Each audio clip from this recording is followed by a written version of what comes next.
Recentemente, eu estava trabalhando uma questão lá na mentoria disruptiva, que é minha mentoria, mas pode ser sua se você assinar, entra no link da descrição. E a gente caiu numa questão de plano inclinado. Essa questão aqui, mais especificamente.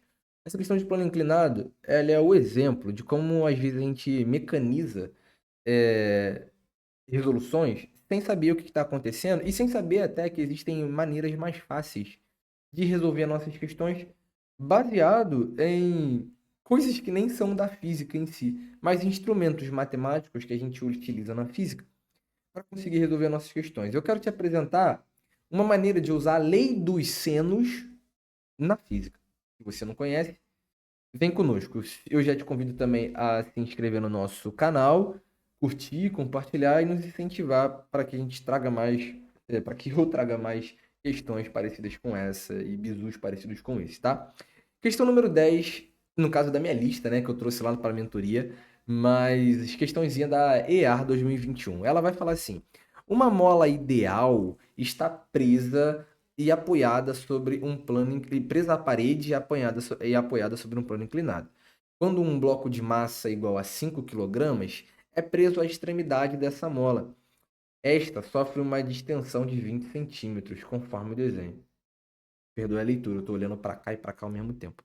Então, a gente tinha uma mola presa numa parede, a gente prendeu um bloco de 5 kg na outra extremidade, e aí então a mola distendeu 20 centímetros do seu tamanho original.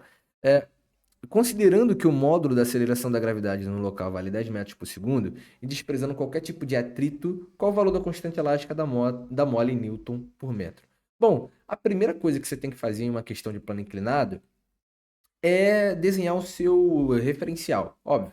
Porque o teu plano inclinado, ele não vai ter o mesmo referencial do que as outras questões, que são referenciais bem parecido com aquele nosso plano cartesiano normal, horizontal e vertical bonitinho.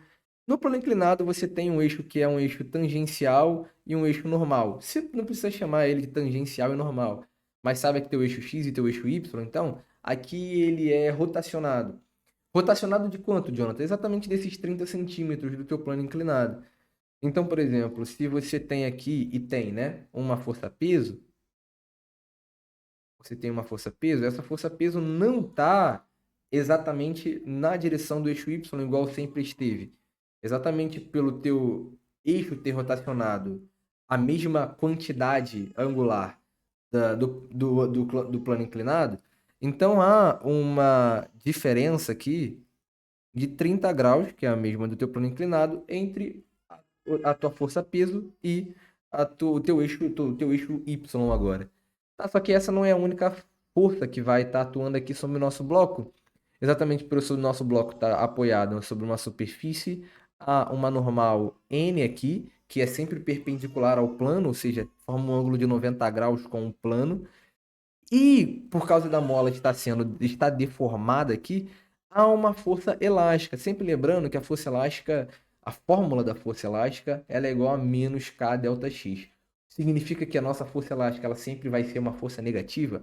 Não, significa que a força ela sempre é no sentido contrário da onde está acontecendo a deformação. A nossa deformação ela aconteceu no sentido tangencial positivo, a nossa força elástica está no sentido tangencial negativo, tá? Sempre lembre-se disso. Então eu tenho uma força elástica para cá, né? Essa é a nossa força elástica, tá? Essa é a nossa força elástica. Tudo bem, só que tanto a nossa força elástica quanto nossa força normal, ela tá sobre os eixos x e y. A nossa força peso não, né? Então aí isso já é natural, né? Se você está estudando há um tempo física, você sabe que você tem que decompor essa força peso e tal, e achar px, achar py. E tipo assim, o cara quer a constante elástica da mola. Então você vai ter que igualar essa força elástica com a projeção em x da força peso e tudo mais. Você decompõe, e se você não tiver quem é a força peso, aí tu tem que olhar para normal igual a cara, é um trabalhozinho, né? Tem uma forma de você resolver isso aqui mais fácil, usando a famosa lei dos cossenos é, utilizada na física. O que que é a lei dos cossenos na matemática? Sabe que na matemática, quando você tem um triângulo, e pode ser um triângulo qualquer, né? Se você sabe que esse lado é A e o ângulo oposto a ele é alfa, esse lado é B e o ângulo oposto a ele é beta, se você está escutando um galo cantar, me desculpa, mas faz parte. E se esse lado é C e o ângulo oposto a ele é gama, você sabe que A sobre o seno de alfa é igual a B sobre o seno de beta, que é igual a C sobre o seno de gama, tudo bem? Essa que é a ideia. Então a gente olha simplesmente para o lado e para o ângulo oposto a ele e faz essa relação. Em física, isso também é verdade. Se a gente tem uma situação onde os nossos vetores que atuam sobre um corpo, a soma vetorial deles é zero, ou seja, você tem um equilíbrio estático, você pode aplicar a mesma lei aos módulos dos nossos vetores. Então, por exemplo, eu sei que quando eu somar essa força-peso com a força normal, com a força elástica, né, esses vetores, né, força elástica, força-peso e força normal, eu sei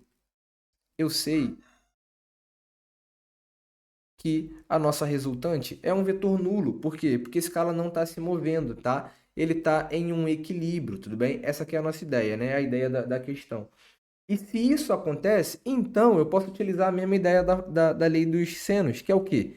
Eu posso olhar para a força-peso, por exemplo, e pensar, né? Agora, aqui eu estou falando da intensidade, né? Posso olhar para a intensidade da força-peso? Qual é o ângulo oposto à força-peso? É um ângulo de 90 graus, né? Que está aqui entre a força elástica e a normal. Então, força-peso sobre seno de 90 graus é igual à força elástica sobre o seno de quanto? Qual é esse ângulo aqui que está oposto à força elástica? Qual é esse ângulo aqui? É muito simples de você perceber, porque aqui tem que ser um ângulo de 90, e se aqui tudo tem que ser um ângulo de 90, então entre a força-peso e o eixo X tem um ângulo de 60. Opa, 60 graus mais 90 graus, há um ângulo aqui de 150 graus, seno de 150 graus. E eu também poderia dizer que isso tem que ser igual à força normal sobre a intensidade da normal sobre o seno, aqui no caso então de 120 graus. Só me é suficiente essa relação aqui, né? E aí eu posso então descrever, falar que é a força-peso, que eu sei quanto vale, né? Já que eu sei que a massa desse cara é 5 quilos. A minha força-peso, que é 50 newtons, então, sobre o seno de 90 graus, que é 1, tem que ser igual à força elástica, que é K vezes ΔX, só que eu sei que o ΔX é 20 centímetros, ou seja, 0,2 metros, dividido pelo seno de 150. Aí você se lembra, seno de 150 é a mesma coisa que o seno de 30, ou seja, meio. Show, Jonathan. Então tá me dizendo que 50 vezes meio tem que ser igual a K, que multiplica 0,2. Sim, eu estou te dizendo isso. Eu posso simplificar 50 por 2 dá 25. A minha constante elástica, então, é 25 dividido por 0,2. Dividir por 0,2 é a mesma coisa que multiplicar por 5. Exato, dividir por 0,2 é a mesma coisa que multiplicar por 5. Por quê? Porque 0,2 é a mesma coisa que 2 sobre 10 ou 1 sobre 5. Eu posso repetir o 25 e multiplicar pelo inverso da fração que está embaixo. O inverso de 1 sobre 5 é 5. Então, K é 25 multiplicado por 5 é 125 newtons por metro. Essa é a constante elástica da mola. Quando você pode usar isso, Jonathan? Você pode usar isso na seguinte situação. Se você tiver vários vetores atuando sobre o teu corpo aqui, né? E a soma vetorial desse vetor, a soma vetorial entre esses vetores, né? Ou seja, a força resultante for zero, você pode usar essa nossa relação, tá? Isso vai ser muito comum quando você tem três forças atuando sobre o teu bloco, o teu corpo aqui, e é nessa situação que você vai utilizar também, né? Só reforçando, quando você tiver três forças atuando sobre o teu bloco e a somatória dessas três forças forem nula. Então aqui você pode usar a tua famosa lei dos senos, tudo bem, pessoal? É um recurso para você utilizar para facilitar na resolução das questões e provas que vocês forem fazendo ao longo da vida de vocês. Legal? É muito comum cair esse tipo de questão em equilíbrio, né? Em equilíbrio de um ponto material, tá? Como é o que a gente acabou de fazer aqui. Então, eu convido você a curtir o vídeo se você gostou, a compartilhar. Nós estamos aí numa meta de chegar aos 500 inscritos até o meio do ano, nos ajude, é o que eu te peço, para que a gente consiga bater a nossa meta. Valeu? Um abraço, Física Disruptiva out. Até a próxima.